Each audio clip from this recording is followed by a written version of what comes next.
ഏതോ ജന്മകൽപ്പനയിൽ ഏറ്റവും പുതിയ എപ്പിസോഡിലേക്ക് എല്ലാവർക്കും സ്വാഗതം. അപ്പോൾ ലാസ്റ്റ് എപ്പിസോഡ് അപ്ലോഡ് ചെയ്തത് വെള്ളിയാഴ്ചയാണ്. അപ്പോൾ കാണാത്തവർ പോയി കാണണം കേട്ടോ. അപ്പോൾ നമ്മുടെ ശ്രുതിയും അശ്വിൻ്റെ വീട്ടിലേക്ക് വന്നിരിക്കുകയാണ്. അപ്പോൾ അഞ്ജലി അശ്വിനോട് ശ്രുതിയോട് ചോദിക്കുന്നുണ്ട്, അവിടെ ചെന്നിട്ട് നിങ്ങളോട് എല്ലാവർക്കും സ്നേഹം തന്നെയല്ലായിരുന്നു, കുഴപ്പമൊന്നും ഇല്ലായിരുന്നല്ലോ എന്നൊക്കെ ഇങ്ങനെ ചോദിക്കുകയാണ്. ശ്രുതി പക്ഷേ അഞ്ജലി ചോദിക്കുന്നതിന് മറുപടി ഒന്നും നൽകുന്നില്ല. കുഴപ്പമൊന്നും ഇല്ലായിരുന്നെന്ന് അശ്വിൻ പറയുകയാണ്.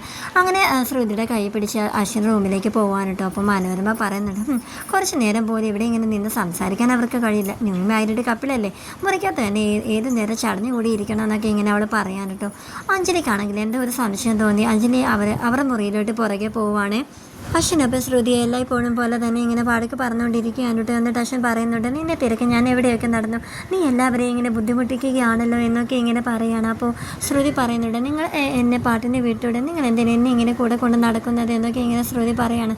പിന്നെ നിന്നെ കൂടെ കൊണ്ട് നടക്കുന്നതിന് എനിക്ക് എന്ത് ഇഷ്ടമാണെന്നറിയാമോ, ഒന്നും മിണ്ടാതിരിക്കുന്നുണ്ട്, എനിക്ക് നിന്നെ അത്രയ്ക്ക് കലിയാണ് എന്നൊക്കെ ഇങ്ങനെ പറയുകയാണ്. അപ്പോൾ ശ്രുതി പറയുന്നുണ്ട്, എന്നിട്ട് നിങ്ങൾ എന്തിനാ എൻ്റെ ജീവിതം ഇങ്ങനെ തകർക്കുന്നത്, നിങ്ങളുടെ കൂടെ ജീവിക്കണമെന്ന് എനിക്ക് ഒട്ടും ആഗ്രഹമില്ല, പിന്നെ നിങ്ങളല്ലേ എന്നെ ചേർത്ത് നിർത്തുന്നത് എന്നൊക്കെ ഇങ്ങനെ പറയുകയാണ്. അപ്പോൾ അശ്വിൻ പറയുന്നുണ്ട്, അത് എല്ലാവരെയും ബോധിപ്പിക്കാൻ വേണ്ടിയിട്ട് മാത്രമാണ് എന്നിങ്ങനെ പറയുകയാണ്.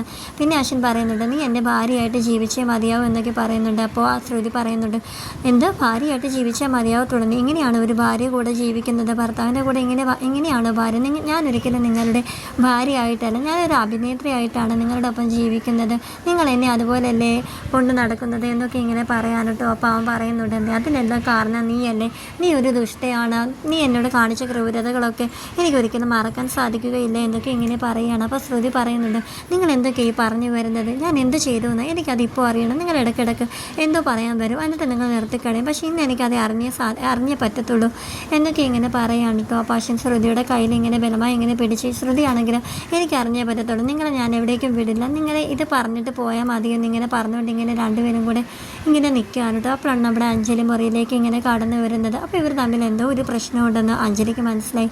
അശ്വിനപ്പോൾ അഞ്ജലിയെ കണ്ടപ്പോൾ മുറിക്ക് പുറത്തേക്ക് പോകാൻ കേട്ടോ. അപ്പോൾ ശ്രുതിയോട് വന്ന് അഞ്ജലി ചോദിക്കുന്നുണ്ട്, എന്താ നിങ്ങൾ തമ്മിലുള്ള പ്രശ്നമെന്ന്, ഇനിയെങ്കിലും എന്നോട് എല്ലാം തുറന്നു പറഞ്ഞുവിടെ എന്ന് ശ്രുതിയോട് അഞ്ജലി ചോദിക്കാൻ കേട്ടോ.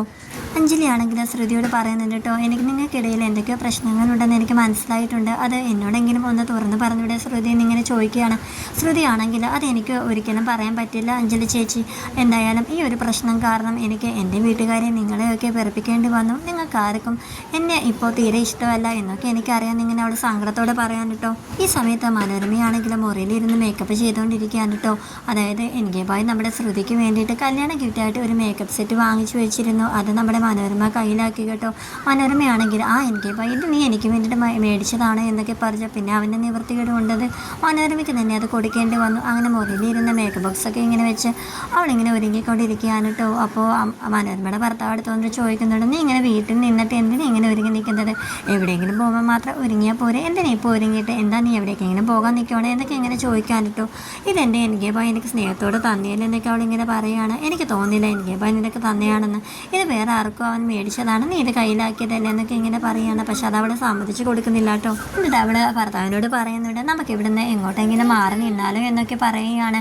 നമുക്ക് പുറത്തോട്ട് എവിടെയെങ്കിലും പോയി നല്ല അടിച്ചു പൊളിച്ച് ജീവിച്ചാൽ എന്താ, നിങ്ങളെപ്പോഴും ഈ ASR കമ്പനി തന്നെ വർക്ക് ചെയ്തോളും, നിങ്ങൾക്ക് എപ്പോഴും അശ്വിൻ്റെ അടിമയായിട്ട് ജോലി ചെയ്യാനല്ലേ ഇഷ്ടം എന്നൊക്കെ പറയാം. പക്ഷെ അദ്ദേഹം പറയുന്നുണ്ട്, അശ്വിൻ എന്നെ ഒരിക്കലും ഒരു അടിമയെ പോലെയൊന്നും അല്ല അവൻ കാണുന്നത്, അവൻ്റെ കീഴിലാണ് ജോലി ചെയ്യുന്ന ഒരു തോന്നൽ എനിക്കിതുവരെ അറിയേണ്ടിയും വന്നിട്ടില്ല എന്നൊക്കെ ഇങ്ങനെ പറയാൻ കേട്ടോ. പിന്നെ മനോരമ പറയുന്നുണ്ട് കേട്ടോ, എന്നാലും എൻ്റെ മോളെയും മരുമോളെയും കാണുന്നില്ലല്ലോ, എത്ര നേരമായി, അവർ വേറെ എവിടെയെങ്കിലും കയറി കാണുമെന്ന് പറഞ്ഞുകൊണ്ടിരിക്കുകയാണ്.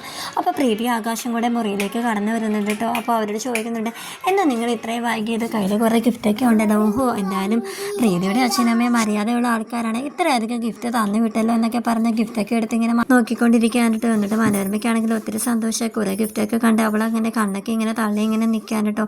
അങ്ങനെയാണ് ഇന്നത്തെ എപ്പിസോഡ് വൈൻഡപ്പ് ചെയ്തിരിക്കുന്നത്. നാളത്തെ നല്ലൊരു എപ്പിസോഡിൽ നമുക്ക് എല്ലാവർക്കും കാത്തിരിക്കാൻ. Tata, bye bye.